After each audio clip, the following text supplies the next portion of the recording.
ಲೋಕಸಭಾ ಚುನಾವಣೆಯ ಮುಂಬರುವ ಹಂತಗಳ ಮತದಾನಕ್ಕೆ ವಿವಿಧ ರಾಜಕೀಯ ಪಕ್ಷಗಳ ಪ್ರಮುಖ ನಾಯಕರಿಂದ ಬಿರುಸಿನ ಪ್ರಚಾರ ಮುಂದುವರೆದಿದೆ. ಪ್ರಧಾನಿ ಹಾಗೂ ಬಿಜೆಪಿ ಹಿರಿಯ ನಾಯಕ ನರೇಂದ್ರ ಮೋದಿ ಅವರು ಇಂದು ಉತ್ತರ ಪ್ರದೇಶದ ಅಲಿಗಢ್ನಲ್ಲಿ ನಡೆಯಲಿರುವ ಚುನಾವಣಾ ರ್ಯಾಲಿಯಲ್ಲಿ ಪಾಲ್ಗೊಳ್ಳಲಿದ್ದಾರೆ. ಅಲಿಗಢ್ ಸಂಸದೀಯ ಕ್ಷೇತ್ರಕ್ಕೆ ಇದೇ 26ರಂದು ಎರಡನೇ ಹಂತದಲ್ಲಿ ಮತದಾನ ನಿಗದಿಯಾಗಿದೆ. ಈ ಕ್ಷೇತ್ರದಲ್ಲಿ ಸಂಸದ ಹಾಗೂ ಬಿಜೆಪಿ ಅಭ್ಯರ್ಥಿ ಸತೀಶ್ ಗೌತಮ್, ಸಮಾಜವಾದಿ ಪಕ್ಷದ ಚೌಧರಿ ಬೀರೇಂದ್ರ ಸಿಂಗ್ ಮತ್ತು ಬಹುಜನ ಸಮಾಜ ಪಕ್ಷದ ಹಿತೇಂದ್ರ ಕುಮಾರ್ ಈ ಮೂವರ ನಡುವೆ ತ್ರಿಕೋನ ಸ್ಪರ್ಧೆ ಏರ್ಪಟ್ಟಿದೆ. ಪ್ರಧಾನಿ ನರೇಂದ್ರ ಮೋದಿ ಅವರು ಪಕ್ಷದ ಅಭ್ಯರ್ಥಿಯ ಪರ ಮತಯಾಚಿಸಲಿದ್ದಾರೆ. ಬಿಜೆಪಿ ಹಿರಿಯ ನಾಯಕ ಹಾಗೂ ಗೃಹ ಸಚಿವ ಅಮಿತ್ ಶಾ ಛತ್ತೀಸ್ಗಢದಲ್ಲಿ ನಡೆಯಲಿರುವ ಚುನಾವಣಾ ಸಭೆಯಲ್ಲಿ ಪಾಲ್ಗೊಳ್ಳಲಿದ್ದಾರೆ.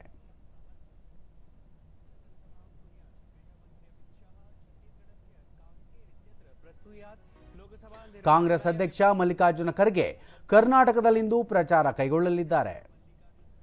ಉಳಿದಂತೆ ಬಿಜೆಪಿಯ ಇನ್ನಿತರ ಹಿರಿಯ ನಾಯಕರು ಹಾಗೂ ಕಾಂಗ್ರೆಸ್ನ ಪ್ರಮುಖ ನಾಯಕರು ದೇಶದ ವಿವಿಧ ಭಾಗಗಳಲ್ಲಿಂದು ತಮ್ಮ ಅಭ್ಯರ್ಥಿಗಳ ಪರ ಬಿರುಸಿನ ಪ್ರಚಾರ ನಡೆಸಲಿದ್ದಾರೆ. ಹಲವು ರೋಡ್ ಶೋಗಳು ಕೂಡ ನಡೆಯಲಿವೆ.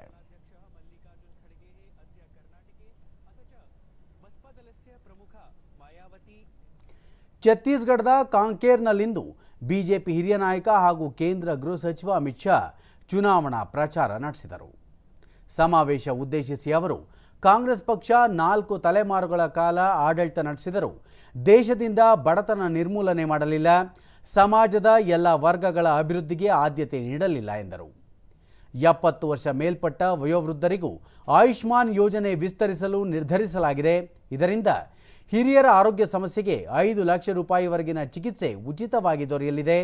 ದೇಶದ ಸುರಕ್ಷತೆಗೆ ಎನ್ಡಿಎ ಸರ್ಕಾರ ಆದ್ಯತೆ ನೀಡಿದ್ದು ಭಯೋತ್ಪಾದನೆಯನ್ನು ನಿಗ್ರಹಗೊಳಿಸಲಾಗಿದೆ, ನಕ್ಸಲ್ ಚಟುವಟಿಕೆಗಳನ್ನು ನಿಯಂತ್ರಿಸಲಾಗಿದೆ ಎಂದು ಅಮಿತ್ ಶಾ ತಿಳಿಸಿದರು.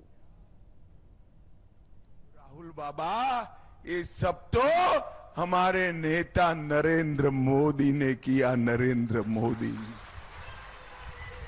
आप छत्तीसगढ़ आओ तब इस बात का हिसाब लेकर आना.